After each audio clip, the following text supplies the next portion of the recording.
evening, good day, good afternoon, good whatever time of the day it is, wherever it is where you are. This is Chess and Wine, and I am Edi Bila. And today I'm excited because we're going to be speaking to the current president of the National Schools Chess Association, after we've just had this very successful, successful for some, successful because it has concluded, successful because it happened.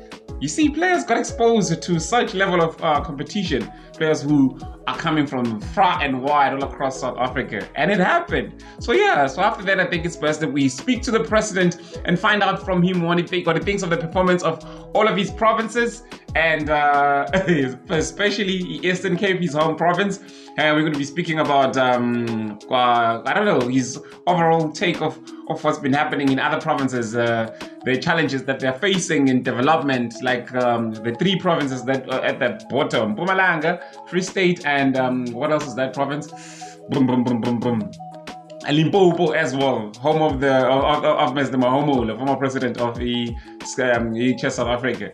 So we'll understand also the relationship between Federation and Schools Chess, and also we'll get to speak about the infamous Vicky Magoo, Gauteng Chess president who tries to take over everything uninvited. It's so funny. No, you're gonna get to see that all for yourselves. So yes, stay tuned. Yeah, we're just waiting to catch him on the phone. Like it's gonna happen just now. No. Thank you. Drop the album, what's up? Yada, tell them shut up, yeah. Cause I need time, please, dog. And each bar is a timeless masterpiece, and it's hard to piece apart these thoughts. Let's get to it then. We are speaking to... Right, the network allows, we're speaking to Mr. Fungile Ngqenga, the president of South African Schools Chess Association.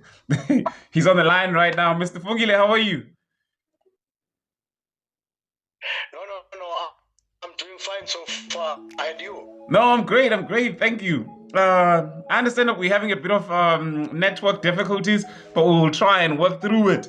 So I'm hoping that everybody's going to be patient with us and let's just get through this. So yes, before we get to anything, congratulations on yet another successful National Chess Schools Chess Championship. Well done on that. Thank you very much for that. Thank you very much. No.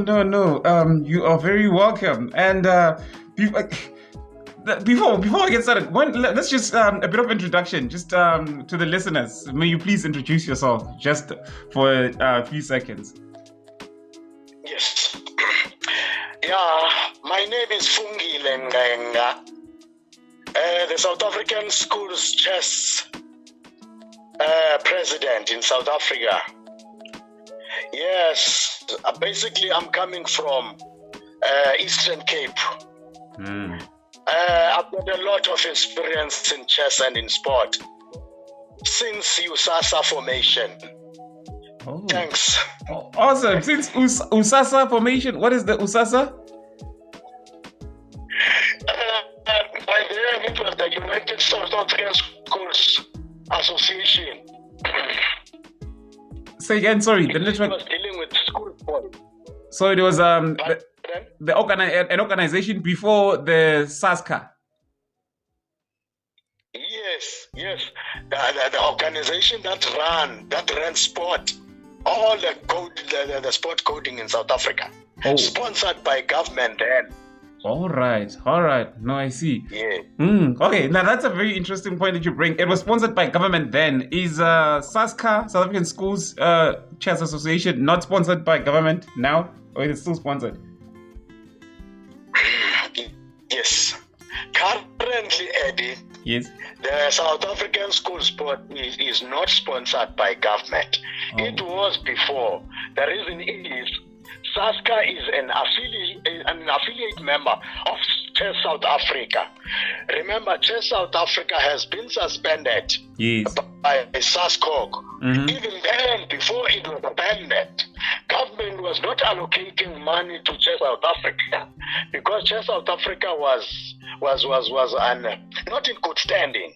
Oh, okay. The persons who are there now were just granted leadership by court. Yeah. Oh, yeah. Thanks. Yeah. Yes, of course, we understand that politics. But now, So it just means that, well, Chess South Africa was suffering. SASCA was also feeling the burden, feeling the pain or the hurt of Chess South Africa being not getting any funding. Is it to say that the 1.8 million that Mr. Mahomule was speaking about in the past interview we had, that was supposed to go into Chess South Africa, was also to accommodate or to fund SASCA as well? Definitely. Definitely. Because in that money, in that allocation, South African schools chess is having a share of 800,000 from there to run their own tournament, to run their activities, to transport and to accommodate, to call meetings. It was all there.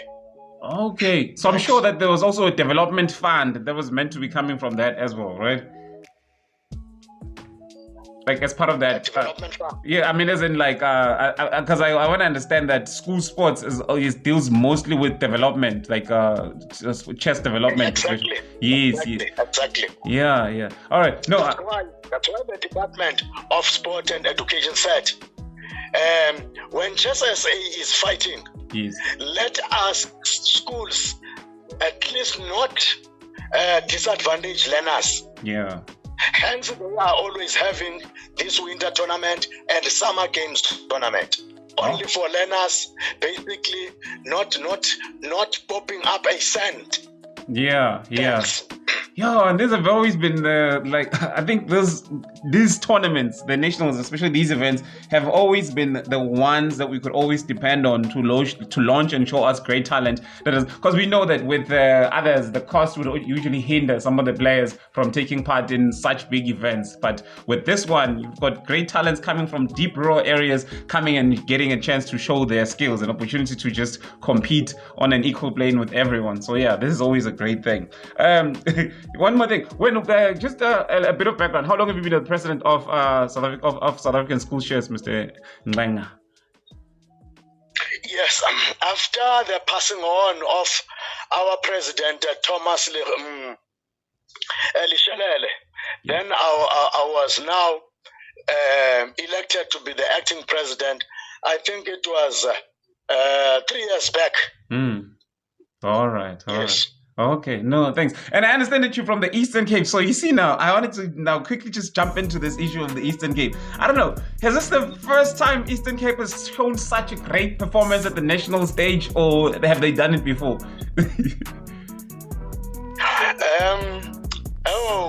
Many years ago, it was an individual achievement. Oh, yes. Not a team achievement. It was then, long ago, an individual achievement.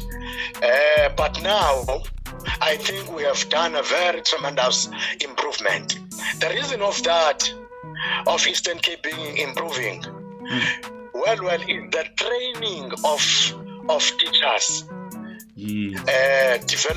Developing teachers, the support from the Department of Sport and Education, the support from parents, the skillful coaches, and the trained managers.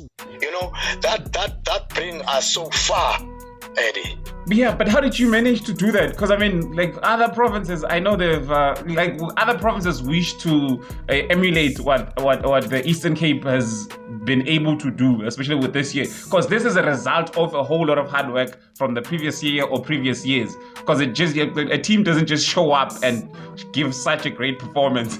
I mean, I understand that everybody wishes that we could have the training for the teachers, because we know that if teachers are trained, the learners would. How did you accomplish that? Successfully getting the teachers to learn. Yes. Thank you. Remember, immediately after our provincial tournament, I pleaded with the winning team to say that we have been dominated by Gauteng and Western Cape and KZN and Northwest for so long. Yes. Then I pleaded with the players to say, can you please, for now, do it for your president from Eastern Cape? Can you do it at least for number 3? I do appeal to you. Please, I motivated them like that to say, can you just show that we can do it. Yes. That's how then we learned to be